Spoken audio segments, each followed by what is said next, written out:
안녕하세요. DJ 선아입니다. 오늘의 사연 시작해 보겠습니다. 안녕하세요. 저는 30대 후반 장경진이라고 합니다. 지질이 복도 없이 박복한 팔자를 타고난 것인지 고아로 자란 것으로도 모자라 결혼 생활도 행복하지가 않았어요. 태어나 처음으로 가족이 생겼다고 그렇게나 좋아했었는데 그 가족은 제 가족이 아니었더라고요. 다시 혼자가 되어 부딪힌 세상은 더욱 혹독했는데 그런 제게 기적 같은 일이 벌어진 겁니다. 그런 게 운명인 걸까요? 저는 말씀드린 것처럼 고아로 자랐어요. 태어나자마자 신생아 상자에 담긴 채 버려진 아이였다고 하더군요. 그렇게 버려져 서울에서 한참 멀리 떨어진 작은 지방 소도시, 그마저도 시 외곽의 변두리에 있는 보육원에서 쭉 자랐습니다. 보육원이라는 곳이 제 아무리 좋은 동네에 있다고 한들 시설이 뭐 그리 좋은 곳이 있을까요?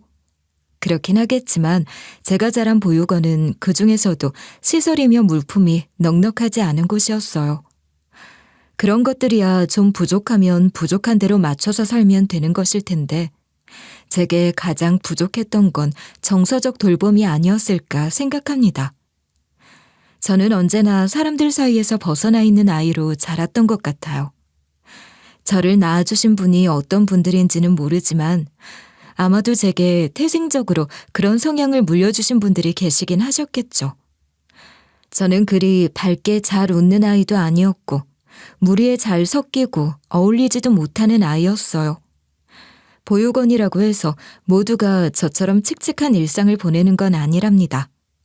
제가 자란 보육원만 하더라도 그 마당엔 늘 누군가의 웃음소리가 울렸어요. 물론 때로 울음소리가 섞이기도 했지만 말이에요. 아이들은 손바닥에 진흙을 잔뜩 묻힌 채 서로를 쫓고 나뭇가지로 만든 칼을 휘두르며 허공을 찔러대기도 했어요. 그러면서 어울려 노는 거죠. 그러나 저는 언제나 그 풍경의 바깥, 그림자진 계단 끝에 웅크리고 앉아있는 아이였습니다. 제 또래였던 보육원 친구 중 유난히 장난기가 많은 아이가 있었는데요. 항상 앞장서고 뭐든 해보고 싶어하고 때로는 뭔가를 엉망으로 만들기도 했지만 그 아이가 저랑도 친해지려고 노력을 참 많이 했었어요. 얘, 넌 왜 맨날 거기 앉아있어? 거기 그늘이라서 추워. 거기 있지 말고 이리 와서 우리랑 같이 놀자. 아니, 난 그냥 여기 있을래. 여기서 쳐다보는 게 난 더 좋아. 가만히 앉아서 쳐다보기만 하는 게 뭐가 좋아. 같이 가서 놀자니까. 너 진짜 이상한 애야. 재미없게. 몇 번이나 절 끌어내려고 했던 친구인데 못 이기는 척 이끌려가서 어울렸으면 좋았을 것을. 저는 그러지를 못했고 그 친구도 몇 번 그러다 지쳤는지 뾰로통해져서는 더 이상 그러지 않더라고요. 미안하고 아쉬운 마음이 들기도 했지만 제 마음과 달리 아이들이랑 어울리는 게 쉽지가 않았어요. 선생님들에게도 저는 어려운 아이이긴 마찬가지였죠. 쟤는 말이 너무 없어. 뭐든 혼자 하려고만 하고. 도통 무슨 생각을 하는지 알 수가 없다니까. 그래도 애는 착해요. 하지 말라는 걸 하는 것도 없고 얌전하고. 그럼 뭐해. 난 경진이 제가 제일 다루기 어렵더라. 그렇게 선생님들끼리 절 두고 나누는 대화를 몇 번이나 들었는데 그런 말이 들리면 저는 그저 고개를 푹 숙이고 손톱 밑에 낀 먼지 같은 거나 파내면서 딴 생각을 하려고 했던 것 같아요. 보육원 아이들 틈에 끼어 웃고 어울리지도 못했고 선생님들에게 제 의견을 말하는 법도 몰랐던 저는 보육원에서조차 공동체 의식이라는 걸 가져보지 못했던 거예요. 가족이 없었던 대신 그 안에서 가족과 친구를 만들었던 다른 아이들과는 달랐죠. 이름도 생일도 무엇 하나 진짜 제 것이 없다고 생각했기 때문인지 어쩌다 누군가에게 이름이 불리거나 보육원에서 매달 생일인 아이들을 모아놓고 생일 초에 불을 켤 때도 전 공허함을 느끼곤 했어요. 그렇듯 외로움은 어린 시절 제게 공기처럼 늘 붙어있던 것이었어요. 저는 그 공기 같은 외로움 속에 자라며 어느 시점부터는 그곳에 익숙해진 것 같았고 그렇게 보육원에서의 삶에 저 나름대로 적응하며 살았던 게 아닌가 합니다. 어느 날 갑자기 제가 없어진다고 해도 아무 일도 일어나지 않을 공간. 제가 뭔가를 느끼든 표현할 데가 없었던 그곳. 아무도 기억하지 않을 제 이름. 그렇게 늘 모든 공간과 관계에서 몇 발짝 물러나 있던 저는 어쩌면 저 자신으로부터도 멀어져 있었던 게 아닌가 싶어요. 누군가 제게 친절을 베풀면 왜 나한테 저러나 하는 방어적 반응이 제일 먼저 일어났고, 누군가와 어울리는 것보다는 혼자 조용히 있는 게 제일 편했죠. 그랬던 저였기에 고등학교를 졸업하고 보육원에서 나와야 했을 때도 그리 막막하다거나 두렵다거나 그렇지도 않았답니다. 그저 담담했던 것 같아요. 그래, 경진이 넌 보호기간이 끝나면 어떻게 할 생각이니? 생각해 둔 게 있어? 네, 전 여기서 나가면 서울로 가려고요. 서울? 거기 누구 아는 사람이라도 있는 거야? 아니요, 그런 건 아닌데 어차피 아는 사람이 없는 건 여기도 마찬가지인데요, 뭐. 그렇긴 해도 여긴 그나마 좀 익숙해진 곳이잖니. 막연한 동경만 갖고 갔다가는 힘들 수도 있어. 잘 생각해서 결정하렴. 막연한 동경이라. 네, 뭐 그렇게 생각할 수도 있겠지만 저는 서울이 엄청난 대도시라는 것 때문에 막연히 동경했던 건 아니었어요. 그렇다고 보육원 선생님께 그런 게 아니라고 제 입장을 변호할 마음 같은 건 전혀 없었으니 그냥 듣기만 했을 뿐이지만 말이에요. 시골 변두리 보육원 출신인 제가 겁도 없이 아는 사람 하나 없는 서울에 가겠다고 했던 건 꽤 과감한 결심이긴 했어요. 그건 저도 인정하는 거예요. 다만 제가 서울에 가겠다고 했던 건 그 복잡한 곳에서 그 어느 곳에서보다 철저하게 혼자일 수 있을 거라는 생각을 했기 때문이에요. 사실 제가 자란 보육원이 있는 그 작은 동네는 사람들이 남의 일에 관심이 너무 많거든요. 가령 제가 보육원을 나가 서울에 갈 거라는 얘기를 선생님께 한 날로부터 며칠 지나지도 않아 보육원 식당 아주머니까지 제가 서울에 가기로 한 것에 참견을 하셨을 정도였다고요. 경진아, 너 서울로 갈 거라며? 너 거기가 얼마나 무서운 곳인지 알기나 해? 눈 감으면 코 베어간다는 그런 데를 대체 왜 가겠다는 거야? 네, 뭐 그냥요. 그냥이라니. 얘가 정말 큰일 나래네. 여자애가 겁도 없이. 그러지 말고 생각 바꿔. 여기가 싫으면 여기보다 조금 더 큰 곳으로 가면 될 거 아니야. 네, 걱정해 주셔서 고맙습니다. 대충 한 귀로 듣고 흘릴 일이 아니야. 네가 원하면 아줌마가 아는 사람 통해서 너 일자리도 알아봐 줄 수 있어. 우선은 식당 같은 데서라도 일하면서 돈을 좀 모아야 할 거 아니야. 저도 알아요. 그게 다 절 걱정해서 하시는 말씀이고 그런 게 정이라는 것도 모르지 않지만 저는 바로 그 지나친 관심과 염려가 불편했던 거라고요. 그리고 바로 그런 제 성향이 제가 서울로 가기로 결심한 이유였던 거죠. 한 번도 서울에 가본 적도 없지만 여러 매체에서 본 서울이라는 곳은 다들 자기 살기 바빠서 옆집에 누가 사는지 관심도 없는 곳이라고 제게 알려주는 것 같았어요. 그런 곳이야말로 제게 딱 맞는 곳이라는 생각이 들었던 겁니다. 그렇게 홀로 상경하고 처음 만난 서울은 듣던 대로 제 옆을 스치는 모든 사람들이 자기 일에만 바빴으니 서로에게 무관심한 곳인 것 같았어요. 그게 오히려 제겐 위안이었죠. 내가 혼자인 걸 아무도 모른다. 아무도 신경 쓰지 않는다는 게 제 마음을 편안하게 했습니다. 마음이 편했으니 다소 고달픈 서울 정착기도 그럭저럭 지낼만 했어요. 처음엔 찜질방에서 며칠 지냈고 이후 고시텔, 월세 35만 원짜리 지하 단칸방 등으로 옮겨 다니며 서울 생활에 적응하기 시작했죠.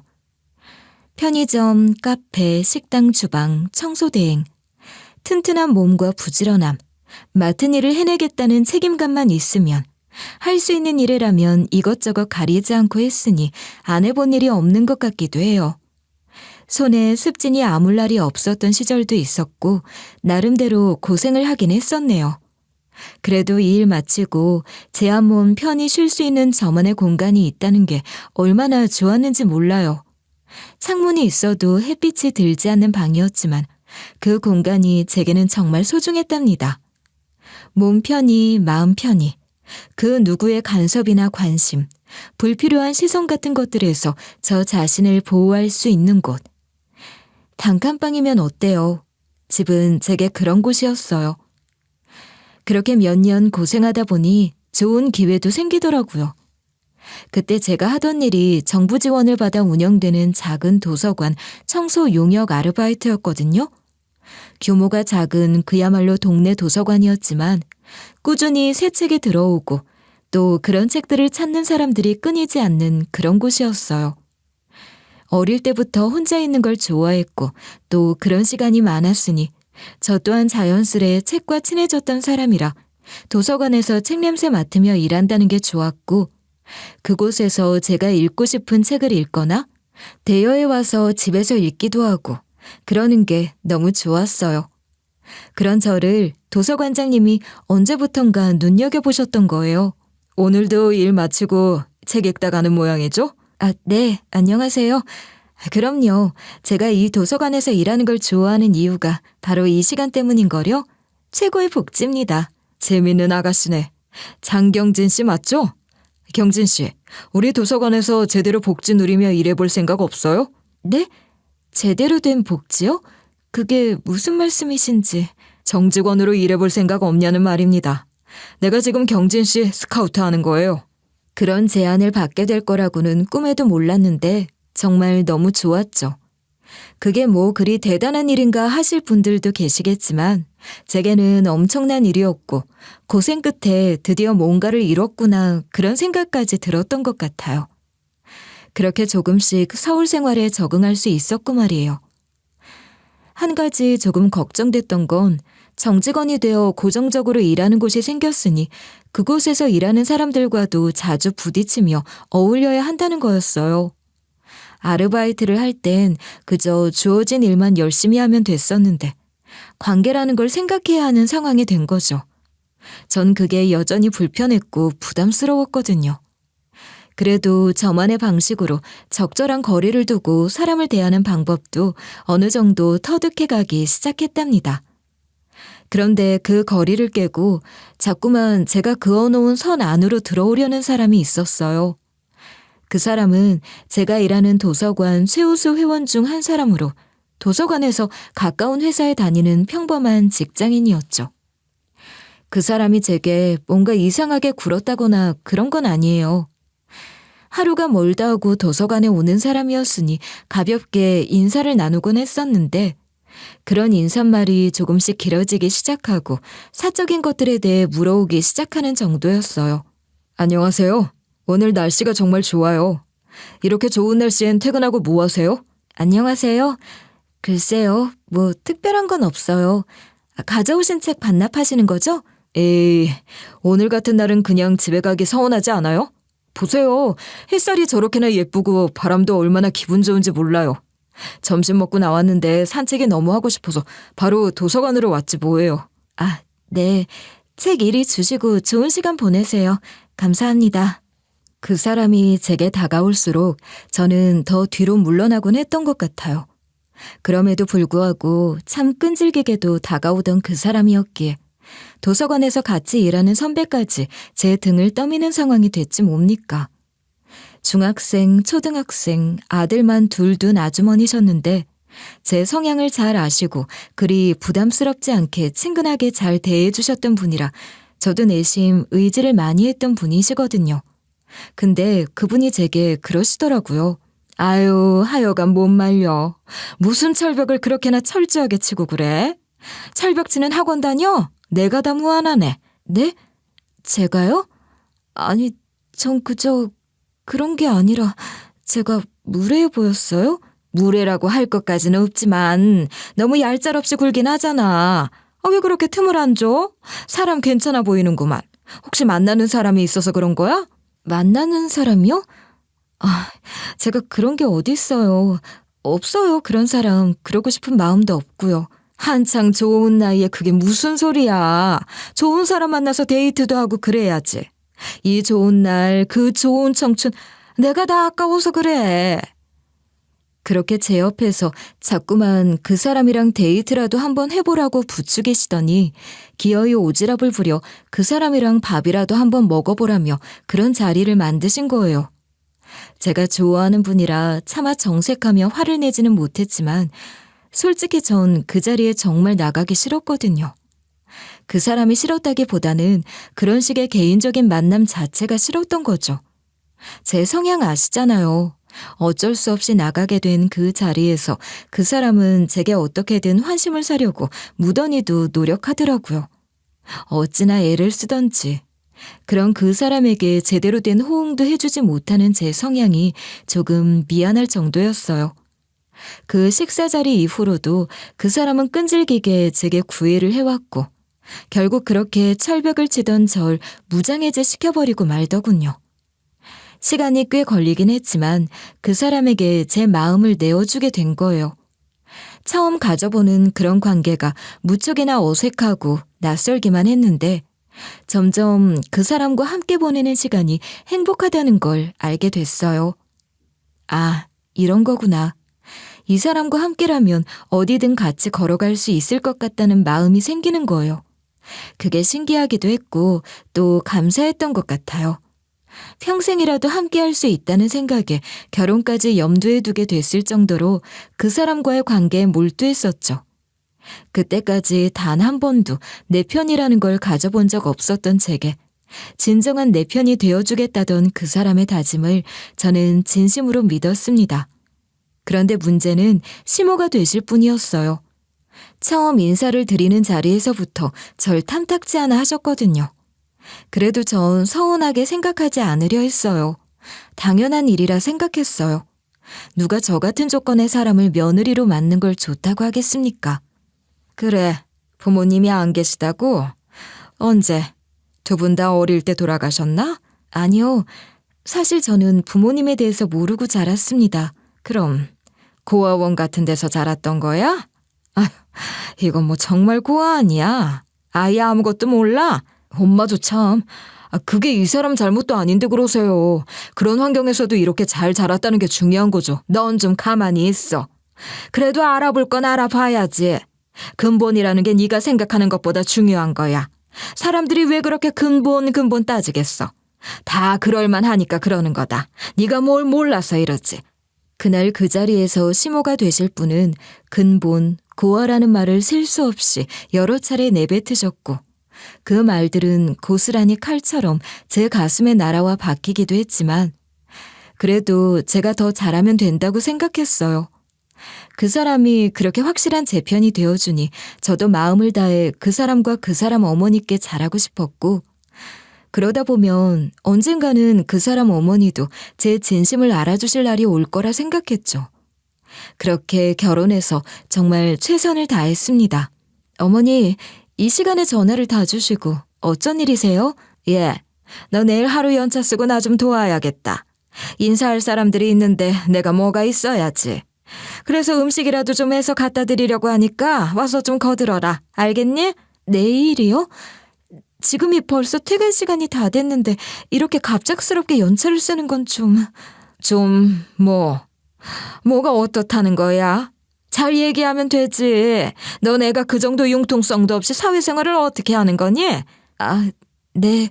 그럼 제가 잘 말씀드려 볼게요. 알겠습니다, 어머니. 시모는 그런 식으로 갑작스레 제게 요구하는 것들이 많으셨는데요. 사실 제 입장이 곤란한 일들이라 어떻게 해야 좋을지 모르겠고 그러기도 했어요. 그래도 시모에게 잘해야 한다는 생각으로 웬만한 건 다 감수하고 시모가 원하시는 대로 하려고 했죠.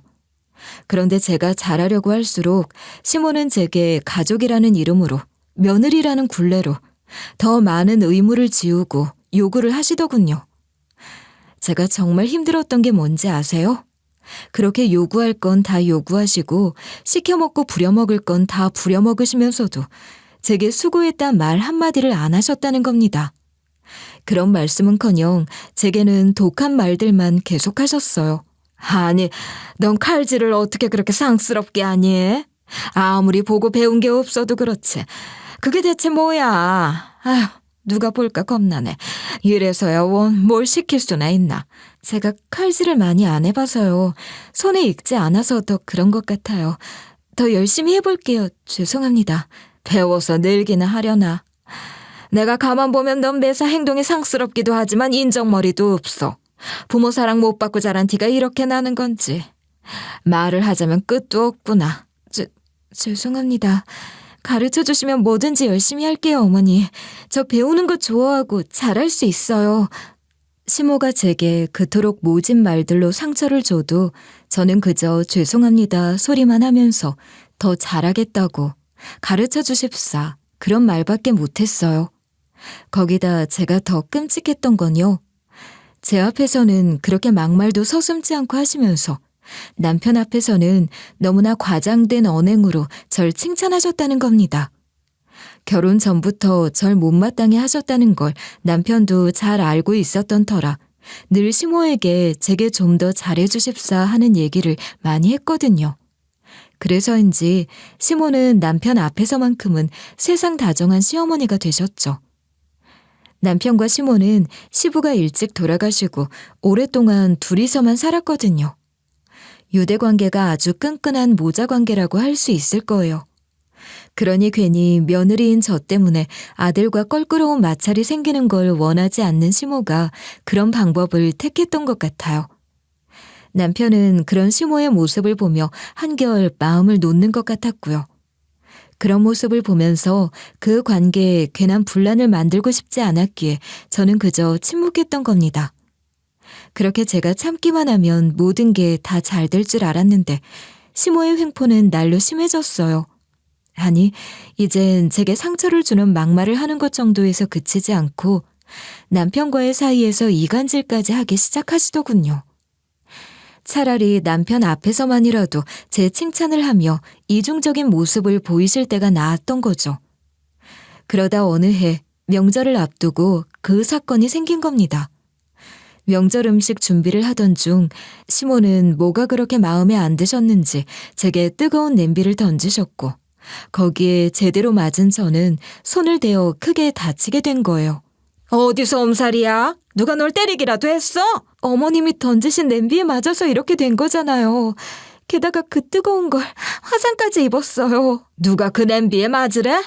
아이고, 인연이 사람 잡으려나냐. 아주 소설을 써라, 어? 정말 해도 너무하시네요. 제가 뭘 그렇게 잘못했나요? 제가 그렇게 마음에 안 드세요? 아무리 그래도 말씀으로 하시면 되지. 어떻게 이렇게까지.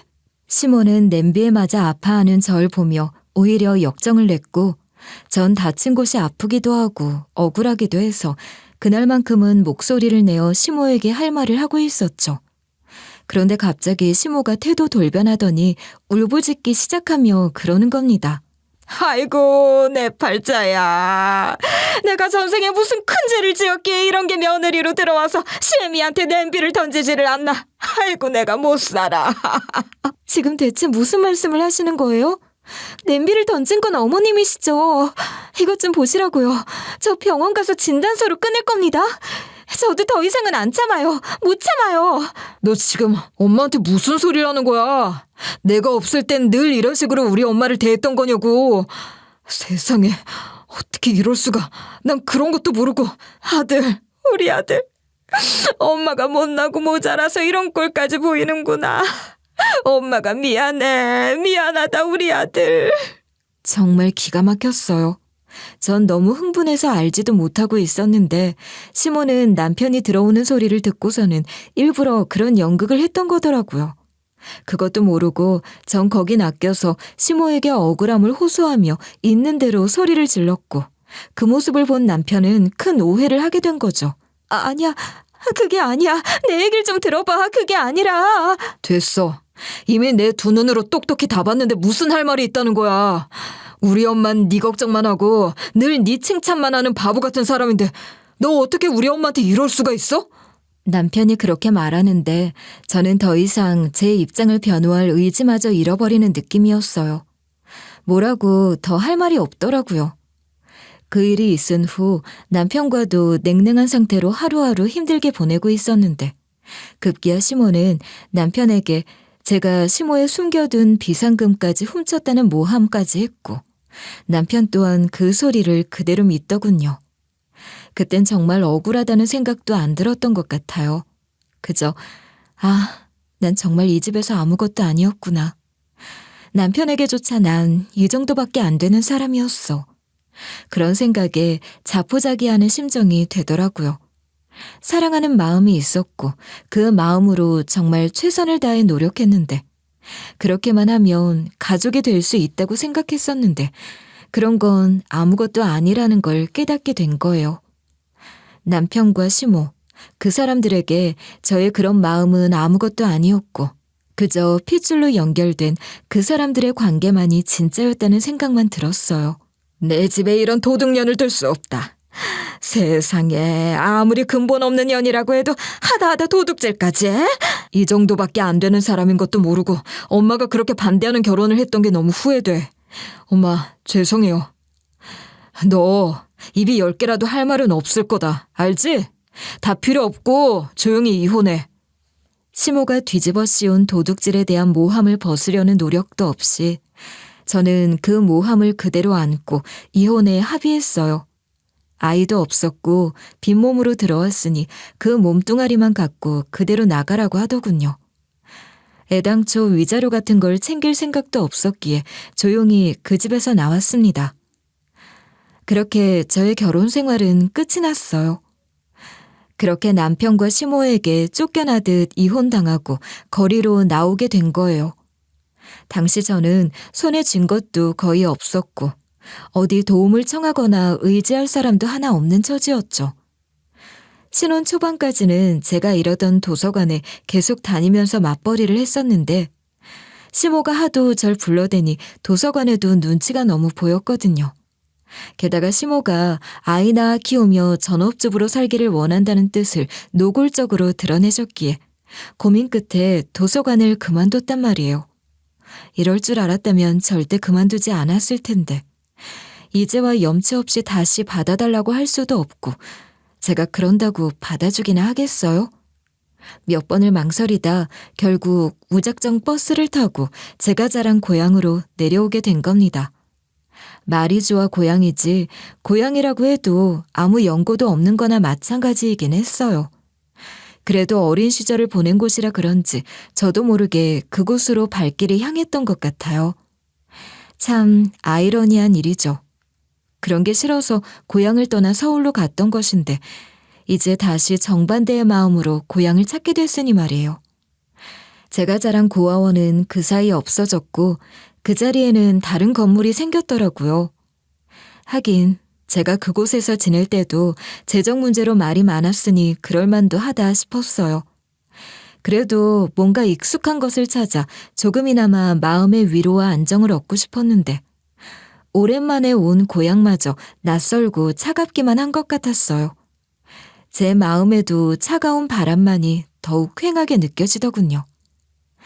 그렇게 쓸쓸하게 고향 마을을 배회하고 있을 때 누군가 제 이름을 부르는 소리가 들렸어요. 처음엔 잘못 들은 줄로만 알았지 뭐예요. 경진아! 장경진! 예! 너 경진이 아니야? 저기서부터 한참을 불렀는데 넌 네 이름도 못 알아듣니? 그래, 오랜만이다. 아직 여기 사는구나. 그래, 이 기집애야. 알아보긴 하는구나. 넌 고등학교 졸업하고 서울 갔다고 들었는데 언제 돌아왔어? 얼마 안 됐어. 반갑다. 다 너무 많이 바뀐 것 같아서 낯설었는데 너 보니까 고향에 온 것 같아. 뭐야? 네가 이런 말을 다 하다니. 그 사이 너도 좀 많이 바뀐 것 같다? 좋아 보인다는 얘기야. 너 시간 괜찮으면 어디 가서 차라도 한잔하자, 응? 그 친구는 중학교 동창이었는데요. 학교 다닐 때 고아원에 사는 아이라고 놀림받고 따돌림도 당했지만 그래도 제게 잘 대해줬던 친구들도 덜어 있었어요. 그 친구 또한 그런 친구들 중 한 명이었고요. 그나저나 제 기억으로는 학교 다닐 땐 그저 평범한 아이였던 것 같은데 시집을 엄청 잘 간 것인지 차도 아주 좋아 보이는 차를 타고 다니길래 좀 놀랐죠. 알고 보니 그 동네에서 제일 크고 좋은 식당을 하고 있다고 하더라고요. 와, 대단하다. 너 정말 성공했구나. 젊은 나이에 벌써 그런 큰 식당 사장님이 다 됐고 말이야. 성공 무슨. 너 여기서 계속 살 작정으로 내려온 거야? 혹시 일자리 필요하면 우리 식당에서 일해보지 않을래? 정말? 그럴 수 있다면 그러고 싶어. 사실 나 아무 계획이 없어. 갈 곳도 없고. 그래? 그럼 우선 우리 식당 숙직실에서 지내도 돼. 돈 좀 모아서 지낼 곳 만들 때까지 그래도 된다고. 뭐라고 고맙다고 해야 할지 모르겠다. 정말 고마워. 나 정말 열심히 할게. 식당 일은 예전에도 많이 해봤어. 아무리 중학교 동창이라고 해도 그동안 교류가 있었던 것도 아니고 그리 친한 친구였다고 할 수도 없는데 그렇게 먼저 제안을 해주니 너무 고맙더라고요. 아마도 딱 봐도 처량해 보이는 제 행색으로 갈 곳 하나 없다는 걸 눈치챘을지도 모르죠. 제가 먼저 부탁이라도 할 판이었는데 그저 고맙기만 했어요. 그렇게 친구 덕분에 취직을 해서 정말 열심히 할 작정으로 의욕을 가득 안고 있었는데 첫 출근 날부터 다른 직원들이 절 보는 시선이 달갑지가 않은 거예요. 사장 낙하산이라는 소문이 돌아 색안경을 끼고 보는 것 같았어요. 그렇다고 제가 무슨 높은 자리를 꿰차고 들어간 것도 아니고 허드렛 일을 도맡아 제일 밑바닥 일을 하는 사람인데도 다들 제게 불만이 많은 것 같아 마음이 불편했습니다. 그래도 달리 갈 곳도 없고 어떻게든 버텨야 한다는 생각으로 더 열심히 했어요. 진심으로 대하면 사람들 인식도 바뀔 거라고 기대하면서 말이에요. 그렇지만 그게 쉬운 일이 아니라는 건 저도 이미 잘 알고 있었잖아요. 경험으로 뼈저리게 깨달았잖아요. 시간이 꽤 걸릴지도 모른다고 생각했고 어쩌면 이혼당하고 쫓겨날 때처럼 큰 상처를 받게 될 수도 있다고 생각했습니다. 오히려 그렇게 마음을 내려놓고 나니 편해지는 것 같기도 했어요. 그러던 어느 날 늘 그렇듯이 그날도 주방장에게 된통 혼이 났는데 그날따라 뭐가 그렇게 서러웠는지 눈물이 왈칵 쏟아지는 거예요. 괜찮다고 생각했지만 그래도 마음 한구석에서는 그런 게 아니었나 봅니다. 절대 울면 안 된다는 생각에 가까스로 참고 있었는데 그 모습을 본 홀 매니저가 절 부르더라고요. 장경진 씨 지금 뭐 하는 거야? 울어? 미쳤어? 어디 영업 중에 그런 얼굴을 해서는 돌아다니냐고. 손님들 보시는데 기본 자세가 안 된 거 아니야? 그게 아니라 눈에 뭐가 들어가서. 아닙니다. 안 울었습니다. 죄송합니다. 뭐라는 거야? 이것 봐요. 정신 똑바로 차려. 손님들 앞에서 실수라도 하는 순간 정말 제대로 쓴맛 보게 해줄 테니까. 정말 잘해보고 싶습니다. 기회를 주세요. 열심히 하겠습니다. 홀 매니저가 어찌나 무섭게 몰아세우던지 억울하기도 하고 무섭기도 하고 저도 모르게 눈물이 주르륵 흐르는 거예요. 그렇게 울부짖듯 홀 매니저에게 제 심정을 토로했는데 홀 매니저는 그런 저를 어이없다는 듯이 쳐다보더니 뺨까지 한 대 올려치더군요. 얼얼한 뺨을 감싸쥐고 뛰쳐나가 식당 구석에서 마음을 추슬러야 했습니다. 그때 식당 손님인 듯한 웬 귀부인이 길을 잘못 들었는지 제가 울고 있던 그 외진 곳으로 온 거예요. 어머, 여기가 어디야? 식당이 무슨 미로 같아. 저기요, 여기 화장실이 어디예요? 네. 이쪽으로 돌아가셔서 다시 왼쪽으로 꺾으셔야 해요. 눈물을 감추느라 제대로 보진 못했지만 그 귀부인은 대충 봐도 귀티가 잘잘 흐르는 사람이었죠. 나이는 저보다 좀 위인 것으로 보이던데 이 동네 사람은 아닌 것 같고 저와는 아예 다른 세상에 사는 그런 사람 같더라고요. 눈도 제대로 못 마주치고 화장실 위치만 설명해줬는데 그 귀부인이 화장실에는 안 가고 제 얼굴을 계속 빤히 쳐다보는 것 같은 시선이 느껴졌어요.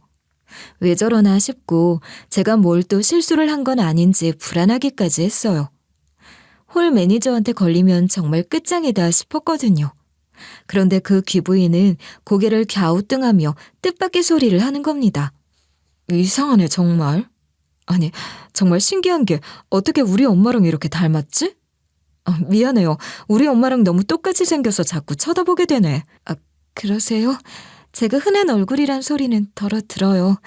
그 귀부인은 정말 신기하다는 듯이 절 계속 쳐다봤지만 사실 저는 그리 대수롭지 않게 들렸어요. 당시 제 귀에 그런 얘기가 들어오지도 않았던 게 솔직한 제 심정이죠. 그래서 뭐 어쨌다고, 뭐 어쩌라는 건데. 난 지금 태평하게 내가 누굴 닮았는지 그런 것에 관심 가질 수가 없어. 그런 마음이었던 것 같아요. 그런데도 그 귀부인은 계속해서 절 뚫어져라 쳐다보며 닮아도 너무 닮았다 하는데 고개를 이리저리 돌려가며 제 얼굴을 너무 빤히 쳐다보니 민망하기도 하고 불편하기도 했죠. 홀 매니저에겐 매섭게 뺨까지 맞고 펑펑 울어서 얼굴도 엉망인 상황이었으니 더 그럴 수밖에요. 결국 그 자리를 제가 먼저 피해서 식당 뒷문 주차장 쪽으로 나왔습니다. 바깥 공기도 좀 쐬고 가슴 한번 쫙 펴고 심기일전해서 들어갈 생각이었거든요. 그러고 있는데 주차되어 있던 벤츠 뒷자리에서 연세 많은 노부인이 내리시더라고요. 그런데 세상에, 아까 그 귀부인이 말했던 자기 엄마라는 사람이 이분이구나 하는 걸 바로 알아봤어요. 좀 전까지만 해도 그저 시큰둥하게 들었는데 실제 제 눈으로 보고 나니 믿지 못할 정도로 닮은 거예요. 이게 대체 무슨 일인가 싶고 설마 내게도 숨겨진 출생의 비밀 같은 것이 있었던 것인가 하는 생각까지 들었어요. 노부인 또한 제 얼굴을 보고 놀라서 차에서 급하게 내린 것 같았는데 정작 제 앞에서는 얼음처럼 굳어버리셨는지 아무 말도 하지 못하시더라고요. 저 또한 무슨 말을 해야 할지 몰라 멀뚱히 쳐다보기만 하며 머릿속이 복잡했는데 그때 아까 그 귀부인이 주차장으로 나온 거예요. 어머, 엄마, 어떻게 벌써 둘이 만났네? 아니, 내가 하도 이상해서 엄마한테 얘기하려고 달려온 거 아니야. 엄마도 느꼈지? 어쩜 이래? 귀부인이 그렇게 호들갑을 떨며 노부인에게 말을 하는데도 노부인은 특별히 대꾸도 하지 않고 그저 물끄러미 계속해서 절 쳐다보기만 하셨어요. 엄마, 내 말 듣고 있어? 몇십 년 만에 한국 들어온 거면서 오자마자 이런 시골에까지 오자고 하더니 밥도 안 먹겠다면서 차에 있겠다고 하질 않나. 엄마 배 안 고파요? 왜 이렇게 소란이야? 엄마 귀 안 먹었어. 귀부인이 하도 뭐라고 하니 그제야 노부인도 대꾸를 하시더군요. 그러니까 그 노부인은 아주 오랫동안 해외 체류를 했던 모양이고 이 동네로 오자고 한 건 바로 그 노부인이었던 것 같았어요. 귀부인은 이 동네에 대해 전혀 아는 것도 없는 처음 와보는 곳인 것 같았고 말이죠. 이 동네, 이곳은 제가 버려진 곳이잖아요. 몇십 년 만에 한국에 들어와 제일 처음 온 곳이 이곳이라니. 정말 그 노부인은 저와 무슨 연관이 있는 사람인 걸까요? 그때부터 제 심장이 사정없이 뛰기 시작했습니다. 그리고 노부인의 얼굴을 살폈죠. 그분이 저와 관련된 분이라면 그분도 저처럼 심정이 복잡할 테니까 말이에요. 그런데 그토록 혼란스럽게 어지러운 제 머릿속, 요동치는 심장과는 달리 노부인은 놀랍도록 평온한 모습이더군요. 그런 모습을 보니 제가 잘못 생각한 것인가 싶기도 하더라고요. 괜히 저 혼자 헛물 켜고 있는 건 아닌가 싶은 생각에 어쩐지 맥이 탁 풀어지며 실망스럽기도 했던 것 같아요. 그렇게 애타는 제 마음을 아는지 모르는지 노부인은 아주 천천히 시간을 충분히 들여 입을 여셨고 제가 듣고 싶었던 말을 하기 시작하셨어요. 그러니까 그 노부인은 제가 생각했던 그분이 맞았던 겁니다. 제가 생각하는 그분이 어떤 분이냐고요? 뭐겠어요. 지금 제 얘기를 듣고 계시는 여러분도 같은 생각을 하실 것 같은데요. 네, 저는 그 노부인이 절 낳아주신 생모가 아니실까 그런 생각을 떨칠 수가 없었어요. 그러니 그분이 제게 무슨 말을 해주실지 긴장한 상태로 귀를 기울일 수밖에요. 벤츠를 타고 오셨던 것으로도 짐작할 수 있었지만 노부인은 부잣집 딸로 태어나 곱게 자란 분으로 집안에서 맺어준 사람과 일찌감치 결혼을 하셨었다고 해요.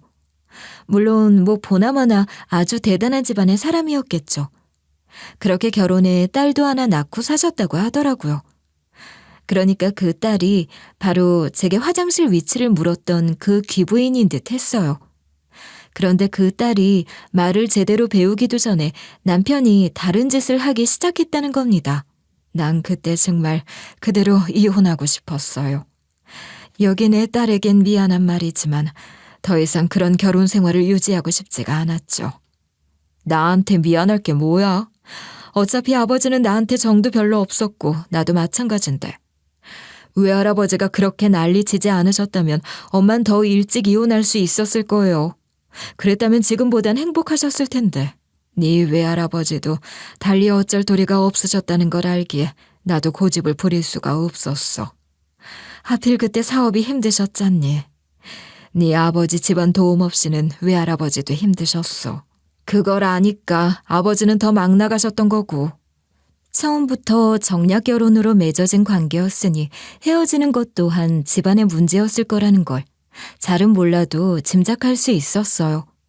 그러니 대놓고 바람을 피우며 양심의 가책도 느끼지 않는 남편을 지켜보며 노부인의 마음의 병만 깊어졌던 것 같았죠. 그러다 결국은 남편 쪽에서 이혼을 요구해 양육권을 갖는 조건으로 위자료 받고 이혼했다고 해요.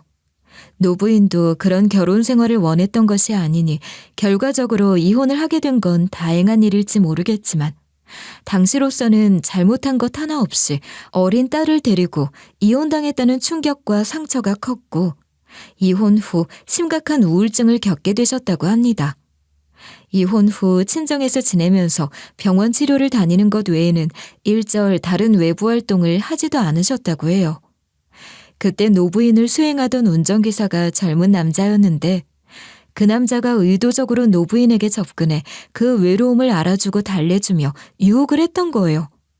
심신이 지칠 대로 지쳐 외로움밖에 남지 않았던 노부인은 그 남자에게 의지하게 됐고 친정에서 그 사실을 알고 난리가 났다는 겁니다. 그랬겠죠. 이혼한 딸이 새파란 운전기사와 놀아나고 있다는 걸 보수적인 부모가 두고 봤을 리가 없잖아요.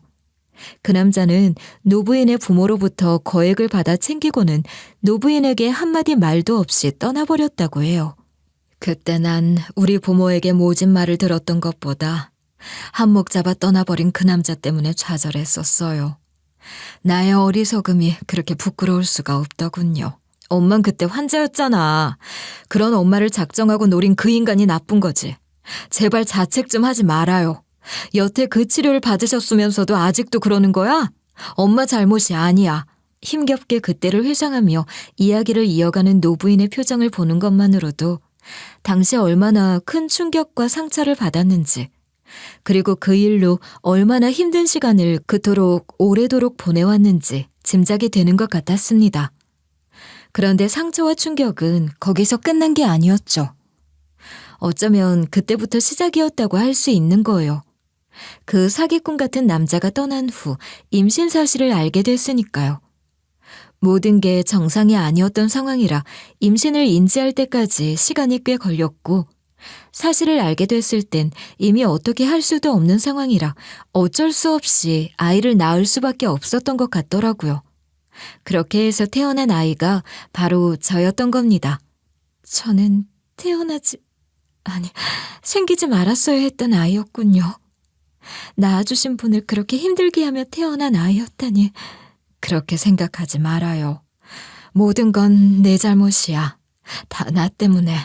제가 어떻게 해서 태어나게 된 아이인지 알게 됐을 때 저 또한 큰 충격을 받았어요. 그저 부모에게 버려져 고아로 자랐다고만 생각했었는데 애초에 생기지 말았어야 할 생명이었다는 걸 알게 된 거잖아요. 당시 노부인, 아니 이제는 절 낳아주신 생모라 부를게요. 생모는 어쩔 수 없이 절 낳을 수밖에 없었지만 서울에서 출산할 순 없었기에 서울에서 한참 멀리 떨어진 외진 시골인 이곳으로 내려와 출산을 했었다고 합니다. 출산 후 생모가 정신을 차리기도 전에 생모의 부모는 태어난 아이를 빼돌렸고 생모에게는 아이가 태어나자마자 죽었다고 했대요.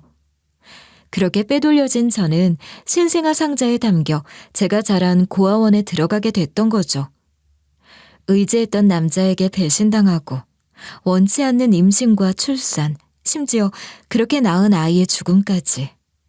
휘몰아치는 듯한 일련의 사건들로 생모는 마음의 병이 더욱 깊어졌고 끝내 그걸 극복하지 못해 보다 못한 친정에서 생모를 공기 좋은 곳에 있는 외국 병원으로 보내버렸던 겁니다.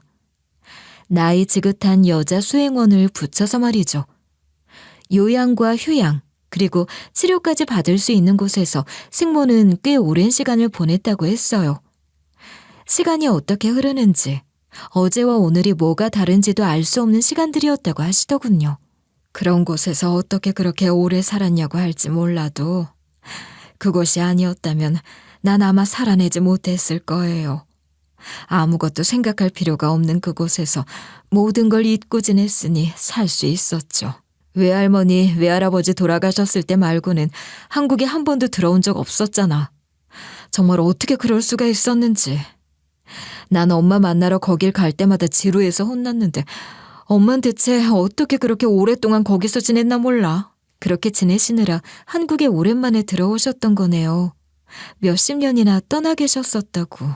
몇십 년을 그렇게 잘 지내셨다면서 왜 갑자기 한국에 들어오셨냐고.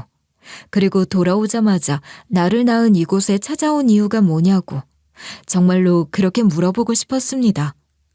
혹시 날 찾으러 오셨냐고 그렇게 묻고 싶었던 것 같아요. 그러나 생모는 제가 죽은 줄 알았다고 했잖아요. 그러니 그런 말도 섣불리 꺼낼 수가 없어서 물끄러미 생모의 입술만 쳐다보고 있었죠.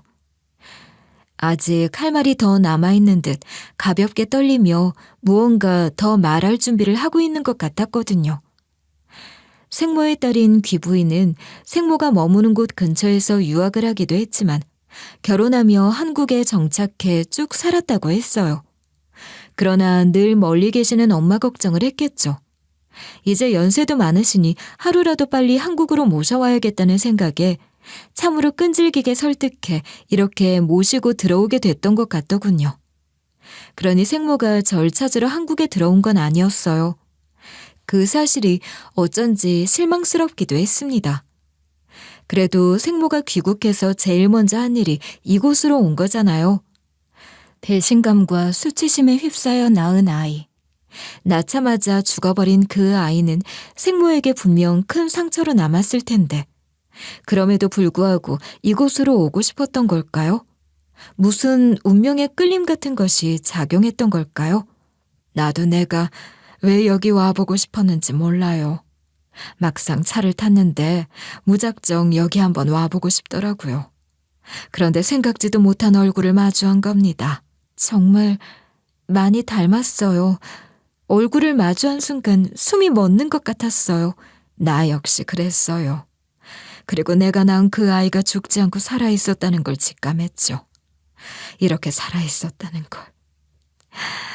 진작 찾아 나서지 못해서 정말 미안합니다.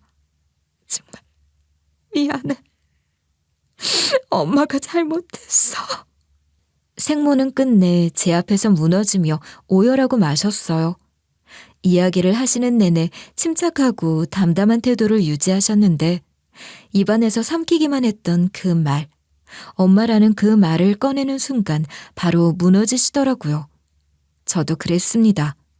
우아한 자태의 노부인, 인내와 관조로 살아온 그 세월 동안 감정이란 것들이 모두 메말라버린 것 같은 그 모습을 보면서 절 낳아준 생모라는 걸 알게 됐음에도 불구하고 어쩐지 거리감이 느껴졌었는데 엄마라는 그 단어를 듣자마자 저 또한 크게 동요하게 됐던 거예요.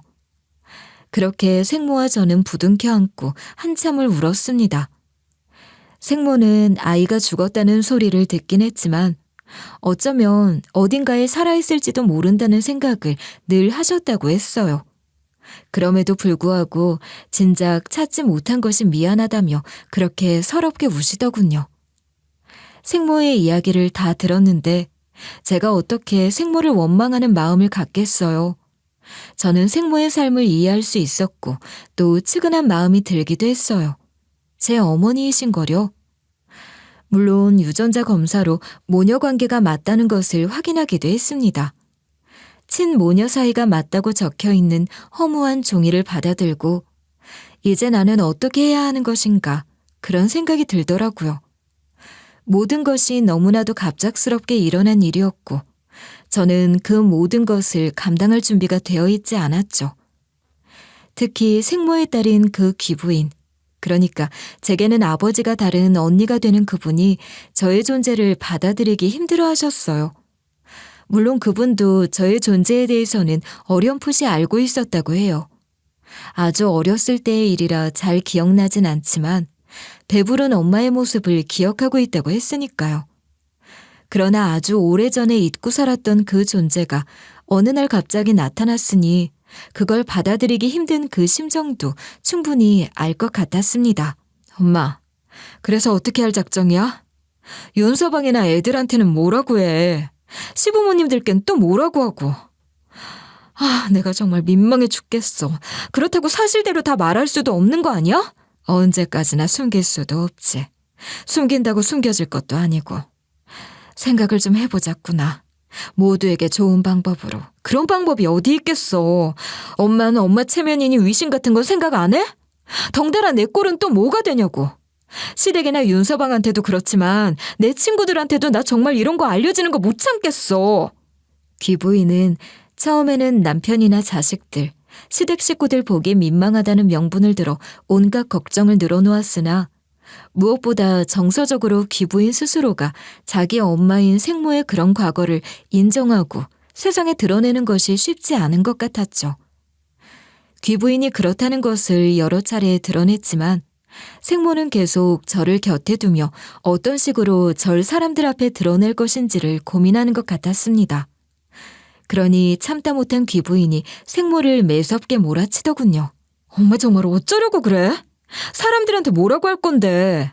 아무리 힘들었다고 한들 어떻게 부리던 운전기사한테 빠져서 애까지 낳았어? 그때 내가 겨우 몇 살이었는데 내 생각은 안 했어? 그런 짓을 저질렀던 게 부끄럽지도 않아? 미안해. 너한테도 엄마가 할 말이 없구나. 엄마가 죄가 많아. 누가 그런 소리 듣자고 이래? 난 절대로 저 애 인정 못해. 이제 와서 입양이라도 하겠다는 건 아니지? 절대 반대야. 이런 얘기 좀 그렇지만 엄마 유산 문제도 있고 상황이 얼마나 복잡해지겠냐고. 외할아버지 관뚜껑 열고 나오실 거야 아마. 귀부인은 위신뿐만 아니라 유산 문제 같은 것까지 염두에 두고 저의 존재를 그토록 거부하고 있다는 것도 알게 됐죠. 그저 달갑지 않은 성가신 존재 정도가 아니었던 겁니다.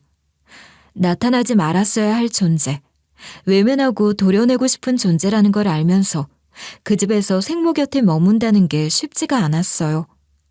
그렇다고 어렵게 만난 생모 곁을 떠나고 싶지도 않았으니 저 또한 힘든 시간을 보냈던 거예요. 그러던 어느 날 귀부인이 작정이라도 한 듯 제게 그러더군요. 재수없게 왜 그렇게 엄마를 똑 닮은 얼굴로 나타나서 우리 엄마를, 우리 가족을 흔들어 놓으려고 해? 왜 하필 그 식당에서 일하다가 우리 눈에 띈 거냐고. 정말 싫어. 모두들 힘들게 하고 싶지 않아요. 미안합니다. 그렇게 미안하면 네가 할 수 있는 거래. 네가 지금 뭘 해야 하는지 정말 모르겠니? 결국 귀부인은 제게 그렇게 노골적이고 직접적으로 말하더라고요. 그런 말까지 듣고 나니 더 이상 그 집에 있을 수가 없었습니다. 생모의 옆자리는 제 자리가 아니라는 걸 인정할 수밖에 없었어요. 그래, 지금까지도 내게는 아무도 없다 생각하고 살았는데 그저 달콤한 꿈 한 번 꿨다 생각하고 다시 현실로 돌아가자. 그렇게 마음먹고 조용히 떠나기로 했죠. 생모에게 편지 한 장 써놓고 한밤중에 몰래 그 집에서 나온 저는 아무도 모르는 곳으로 향했어요.